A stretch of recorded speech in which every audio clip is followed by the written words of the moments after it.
कैसे हो आप सब। उम्मीद करता हूँ मस्त होगे, मजे में होगे और जम के पढ़ाई कर रहे होगे। तो बच्चों, हम आ गए अपने एसएचएम के अगले लेक्चर पे, जहाँ पे हम डिस्कस करने जा रहे हैं 2 ब्लॉक्स एग्जीक्यूटिंग एसएचएम प्रॉब्लम। बच्चों, ये काफ़ी छोटा टॉपिक है पर काफ़ी इंपॉर्टेंट टॉपिक है। जेई में, नीट में, इवन बोर्ड्स में आप पे इस पे बहुत सारे क्वेश्चंस पूछे गए हैं और एचसीबी में या इंपॉर्टेंट न्यूमेरिकल्स इस पे बेस्ड आपको मिल जाएंगे। इंपॉर्टेंट बुक्स में आपको, जितने भी इंपॉर्टेंट बुक्स हैं उसमें आपको इस कॉन्सेप्ट पे आपको न्यूमेरिकल्स मिल जाएंगे। तो इसको हमें समझना बहुत ही ज़रूरी है। बेसिक फंडामेंटल कॉन्सेप्ट है लेकिन समझना बहुत ज़रूरी है। इसमें 2-3 कॉन्सेप्ट जनरली यूज होंगे, जो कि पहला कॉन्सेप्ट इसमें यूज होने वाला है वो centre of mass frame of reference होने वाला है, जो कि मैं पहले पढ़ा चुका हूँ। ठीक है। दूसरा कॉन्सेप्ट यूज होने वाला है कंजर्वेशन ऑफ मास मूवमेंट। तो मैं पहले लिखता हूँ कि ये प्रॉब्लम बेसिकली है क्या, उसके बाद हम देखेंगे। तो इसमें क्या है बच्चों, इसमें देखो, इसमें क्या होता है कि 2 ब्लॉक्स होती हैं, एक पहला ब्लॉक और मैंने बनाया फिर से एक दूसरा ब्लॉक। ठीक है। और ये दोनों ब्लॉक क्या है, एक स्प्रिंग से कनेक्टेड होती हैं, जिसका स्प्रिंग कांस्टेंट K है, मास M है, M1 है और इसका मास M2 है। अब इसको क्या किया, इसको इधर डिस्प्लेस किया x1 और इसको इधर डिस्प्लेस किया सपोज x2। तो हमें ये इसमें देखना होता है कि क्या ये दोनों ब्लॉक्स एसएचएम करेंगी। अगर करेंगी तो उनका एंगुलर फ्रीक्वेंसी क्या होगा और टाइम पीरियड क्या होगा। यही मेन हमारा ऑब्जेक्टिव है। ठीक है। तो अभी देखो, अभी ये दोनों सपोज ब्लॉक्स डिस्प्लेस होकर के यहाँ पे आ गई, कुछ यहाँ पे आ गई और ये वाली ब्लॉक चली गई यहाँ पे डिस्प्लेस होकर के। ठीक है। तो अभी ये दोनों ब्लॉक्स कैसे कनेक्टेड हैं, स्प्रिंग से ही कनेक्टेड हैं और इसका मास M1 है और इसका मास M2 है। तो ये कितना डिस्प्लेस हुआ, ये सर डिस्प्लेस हुआ अपने मीन पोजीशन से। यहाँ पे ये इसका मीन पोजीशन है। क्यों?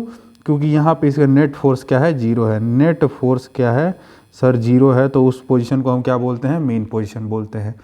ठीक है। x1 इसको कितने से डिस्प्लेस किया, इसको डिस्प्लेस किया सर x2 से। सही बात समझ में आ गई। इसको डिस्प्लेस किया कितने से, x2 से। तो अब देखना है कि क्या ये ब्लॉक्स जो है एसएचएम करेंगी। तो पहले चीज़ बताओ, अगर इस पूरे स्प्रिंग में मैं बोल रहा हूँ कि टोटल इलोंगेशन x है, तो x1 प्लस x2 जो होगा वो x के बराबर हो जाएगा। सही बात। तो पहला इक्वेशन ये रहा। दूसरा इक्वेशन ये है कि centre of mass frame of reference में देखोगे, तो initial velocity of centre of mass क्या है, 0 है। तो conservation of mass moment valid है centre of mass frame of reference में। तो कंजर्वेशन ऑफ मास मोमेंट क्या है, m2x2 minus m1x1। Conservation of mass moment लगा रहा हूँ मैं, यहाँ पे लिख रहा हूँ कंजर्वेशन ऑफ मास मोमेंट। ठीक है। Conservation of mass moment m2x2 minus m1x1 क्यों? क्योंकि डिस्प्लेसमेंट जो है इधर के डायरेक्शन में x1 हुआ है और इसका डायरेक्शन जो डिस्प्लेसमेंट है इस डायरेक्शन में। तो इस डायरेक्शन को मैं पॉजिटिव ले रहा हूँ, तो m2x2 minus m1x1 is equal to 0।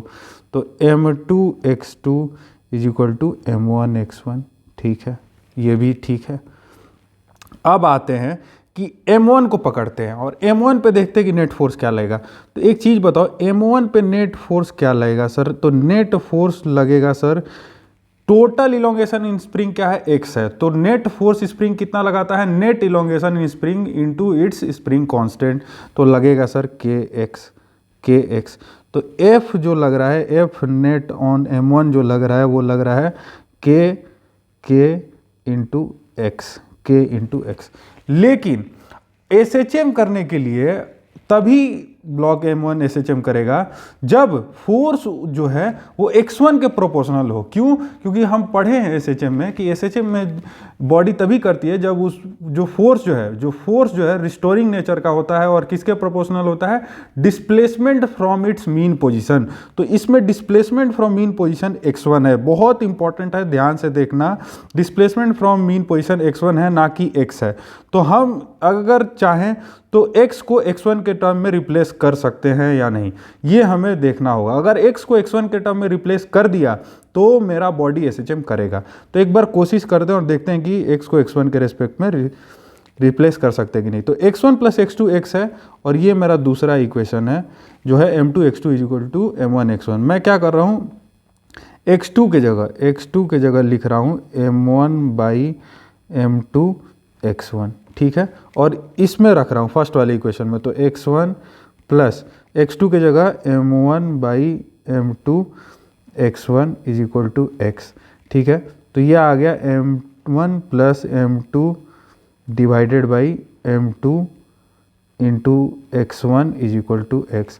तो x1 की वैल्यू आ गई सर, x1 की वैल्यू आ गई m2x by m1 plus m2।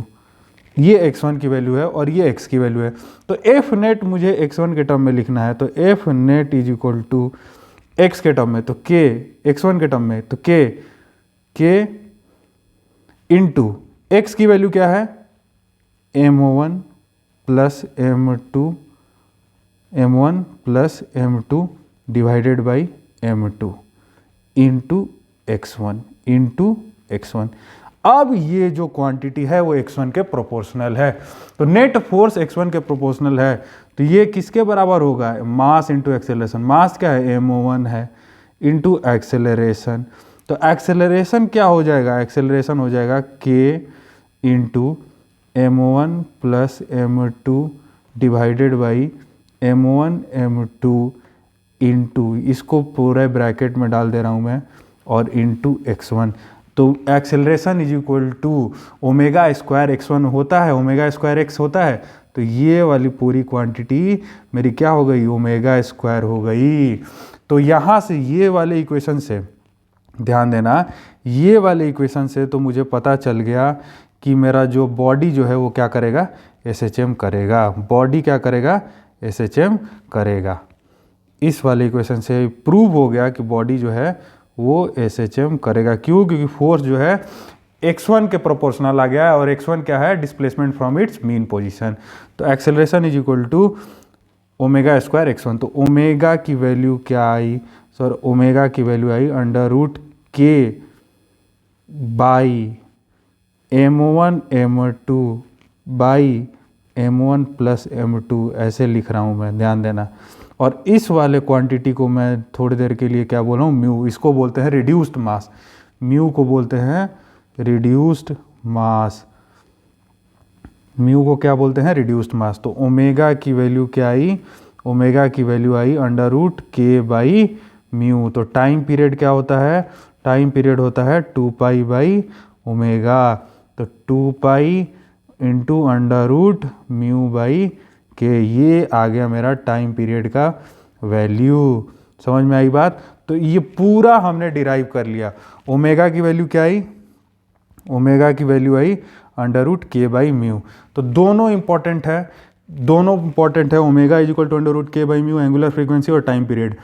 और पूरा एनालिसिस इंपॉर्टेंट है, एक एक चीज़ इंपॉर्टेंट है इसमें कि कैसे हमने कंजर्वेशन, कौन से कॉन्सेप्ट यूज़ किए।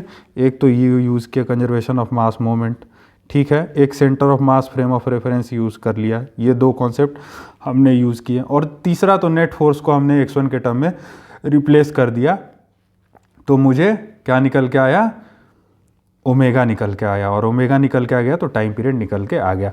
नेट फोर्स ध्यान रखना ये यही होगा, net force is equal to kx होगा। क्यों, क्योंकि x is the net elongation in the spring है, x क्या है, net elongation in the spring. तो स्प्रिंग जो है वो ये नहीं देखेगा कि अगर m1 जो है x1 से डिस्प्लेस हुआ है तो kx1 फोर्स लगाए, नहीं, वो टोटल x से पूरा एक्सपैंड हुआ है स्प्रिंग। तो वो जो स्प्रिंग जो फोर्स लगाएगा दोनों पे, m1 और m2 दोनों पे, वो कितना लगाएगा, k इंटू एक्स लगाएगा, k इंटू एक्स लगाएगा। तो इस तरीके से हमने पूरा इसका एनालिसिस कर लिया बच्चों। आप इस पर बहुत सारे क्वेश्चन है HCV में, उस पर कर सकते हैं, और भी बहुत सारे बुक्स में क्वेश्चंस दिए हुए हैं, कर सकते हैं। JEE में इवन क्वेश्चन पूछे गए हैं इस पर। तो इस तरीके से हमने इस कॉन्सेप्ट को अच्छे तरीके से पढ़ा। आप इस पर खुद से डिराइव करने की कोशिश करो, खुद से डिराइव करोगे तो और चीज़ें क्लियर होंगी, ठीक है। तो आने वाले लेक्चर्स में हम बहुत सारे कॉन्सेप्ट, जो बचे हुए कॉन्सेप्ट है SHM के, वो डिस्कस करेंगे। तब तक से एंजॉय करिए, मस्त रहिए, जय हिंद।